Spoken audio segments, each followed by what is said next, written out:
রাত বাজে 12টা, এখন আবার রান্না করতে হচ্ছে। মহিলাদের যে বাসায় কত কাজ থাকে সেটার আর কেউ মূল্যায়নই করে না। আসসালামু আলাইকুম, চিলিফুড হাউসের নতুন একটা ভিডিওতে আপনাকে স্বাগতম। মধ্যরাত্রে রান্না করতে হচ্ছে কারণ আজকে ভেবেছিলাম দুপুরের যেটা রান্না করেছি সেটা দিয়েই রাত্রিটা চালাই দিব। শরীরটাও খুব একটা ভালো না, রান্না করতে ইচ্ছা করতেছিল না, কিন্তু হাজব্যান্ড যখন অনেক কষ্ট করে রাত্রে কাজ করে বাসায় ফিরে তখন আর মনে হয় না যে তারে ঠান্ডা তরকারি দিই, ঠান্ডা খাবার দিই। তাই জন্য আজকে আসতে কিন্তু একটু দেরি করেছেও।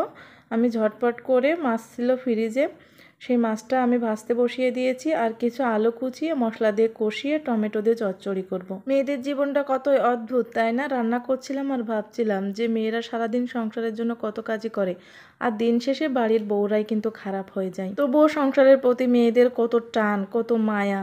এই সংসারের জন্য জীবনটাই শেষ করে দিতে পারে, সবার জন্য কাজ করতে পারে। বিয়ের পরে একটা মেয়ের মনেই থাকে না যে তার জন্য একটু সময়ের দরকার আছে, তার শারীরিক একটা যত্নের দরকার আছে। সব সময় সংসার নিয়ে ব্যস্ত থাকে, এইভাবেই বিলিয়ে যায় মেয়েদের জীবন।